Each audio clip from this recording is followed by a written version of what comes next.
Salut tout le monde, j'espère que vous allez bien, j'espère que vous êtes en forme. Je vais vous présenter le Fifine K658. Donc c'est un micro que vous allez bien sûr retrouver donc en USB type C. Donc avec la possibilité justement d'avoir un micro très haut de gamme pour son prix par rapport à des prix énormément, si vous avez vraiment pas beaucoup de budget, etc. Mais vraiment extrêmement bien. Vous allez bien sûr pouvoir le retrouver en lien en description de cette vidéo. Je vais mettre des avantages et des inconvénients. Vous allez voir qu'il y a 2-3 inconvénients. Je vais vous faire mon avis dessus sur ce micro là, donc le Fifine K658. Moi à l'heure actuelle j'ai un micro justement, c'est le Shure SM7B avec justement une carte son, plus un préampli, etc. Bon, je passerai sur une seule carte son et un préampli plus tard quand j'aurai justement le budget. J'ai aussi donc voilà, c'est un très bon micro avec bien sûr tout est calibré, etc. Donc il y en a pour 700-600 euros de micro. Mais sur celui-ci, le Fifine K658, c'est un micro bien sûr que qui fait pour le podcast, qui fait vraiment très simplement, que vous avez juste à mettre sur une perche tout simplement, que je vous mettrai en lien en description de cette vidéo. J'en mets plusieurs, donc je mets aussi de la marque Elgato, je mets aussi de la marque Rode. Donc voilà, si vous voulez prendre justement une perche, c'est totalement possible. Vous aurez le lien en description de cette vidéo. C'est possible qu'il ne soit pas encore en stock, le Fifine K658. Des fois il est en stock, des fois il n'est pas en stock parce que justement il est victime de son succès. Mais il y a quand même quelques avantages et quelques désavantages. Donc les avantages, c'est que c'est un micro qui est de très bonne qualité, alors qui se connecte en USB type C. Donc vous avez la possibilité d'augmenter le gain avec le petit bouton ou de baisser le gain de votre micro, etc. Vous avez aussi la possibilité de vous écouter, donc d'avoir justement un monitoring, donc de vous écouter directement avec le micro quand vous parlez, etc. Donc ça c'est quand même un bon plus aussi. Vous avez le petit stabilisateur. Le stabilisateur sert à quoi? C'est justement anti-choc, c'est pour éviter justement, c'est une fixation qui permet d'éviter d'entendre, voilà, quand je tape sur le bureau, etc. J'ai pas de fixation anti-choc avec justement le Shure SM7B, mais là avec celui-ci vous l'avez. Donc ça c'est quand même un bon plus, ça évite d'entendre, c'est surtout les vibrations en fait, hein, très clairement. Donc ça c'est quand même un plus. Vous avez la possibilité aussi donc justement de le mettre où vous souhaitez. Vous allez voir un petit peu les inconvénients. L'avantage aussi c'est qu'il est en USB type C. Vous l'avez juste à le mettre directement. Vous avez quand même pas mal de mètres de câble. Vous avez 2,50 m de câble, donc c'est relativement long. Vous avez un seul câble, ça c'est aussi un plus, c'est qu'il n'y a pas besoin de filtre ou quoi que ce soit. Déjà sans nosegate, sans quoi que ce soit, c'est un micro cardioïde. Donc il faut le savoir, un micro cardioïde, comme je l'ai répété aussi pour les autres micros que je vous ai présentés dans la semaine. N'hésitez pas parce que c'est la semaine micro que je vous présente. Celui-ci donc c'est un micro cardioïde. Alors qu'est-ce que je veux dire par là par micro cardioïde? C'est un micro, voilà, c'est dynamique. Donc vous avez juste à être devant. Alors pas trop non plus, entre 6 et 12 cm. Bon voilà, vous n'êtes pas à mesurer non plus. Mais être relativement éloigné pour pas qu'on entende les pops, justement, vous allez voir un petit peu le désavantage, mais les souffles, etc. Et malheureusement sur celui-là on l'entend un peu, mais je vous expliquerai un petit peu mon détail après.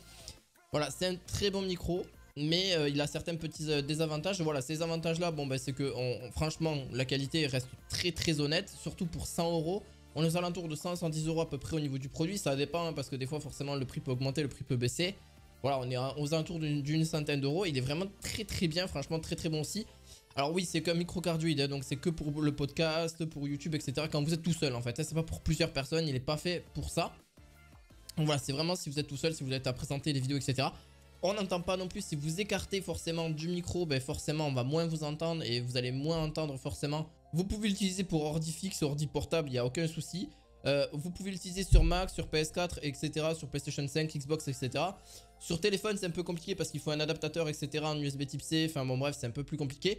Mais c'est totalement possible de l'utiliser voilà, sur les appareils basiques parce qu'il se connecte en USB tout simplement.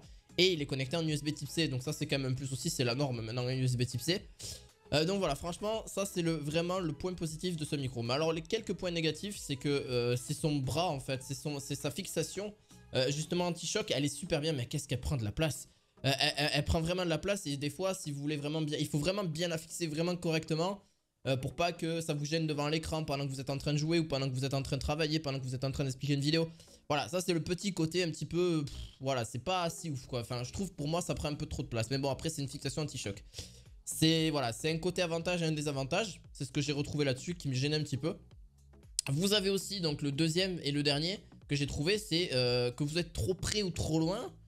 Il faut rester relativement près quand même, je veux dire pas trop loin non plus, mais même si vous êtes relativement éloigné du micro, on entend les souffles.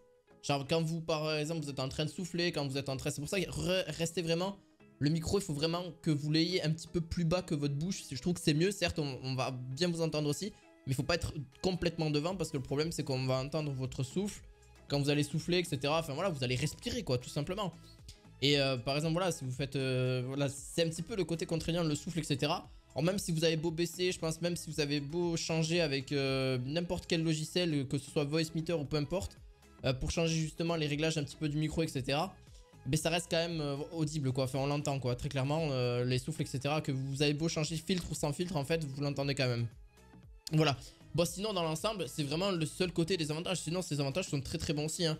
Vous avez une prise casque en 3.5 mm, justement une surveillance en temps réel de votre voix, donc vous entendez ce que vous faites, etc. Donc ça c'est vraiment un plus, et ça ces micros là sont parfaits à ce niveau là, et sans latence ni quoi que ce soit. Vous avez une petite lumière RGB pour le fun, ça c'est vraiment cool. Justement tactile, ça c'est vraiment nouveau parce que généralement pour muter votre micro, généralement c'est pas des boutons tactiles, hein. Donc là c'est un bouton tactile, c'est cool, vous mutez votre micro, on vous entend plus, puis basta. Ça c'est un plus, hein, voilà. Mais voilà, pour vraiment 100 €, vous avez quelque chose de très correct et vraiment un micro, voilà, que vous pouvez utiliser pour vos vidéos, pour YouTube, etc. Même pour commencer, même si vous avez même plusieurs milliers d'abonnés, sans problème, hein, c'est pas un souci non plus, hein.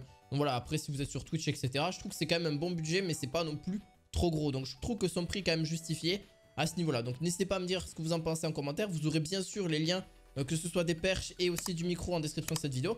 Si ça vous intéresse, n'hésitez pas à laisser un petit pouce bleu, à vous abonner à la chaîne. Bien sûr, si vous êtes tout nouveau, bienvenue. On est bientôt 5000 sur la chaîne, ça fait plaisir, merci beaucoup. Et on se retrouve pour de nouvelles vidéos, j'espère que ça vous aura plu. Je vous dis à la fois prochaine.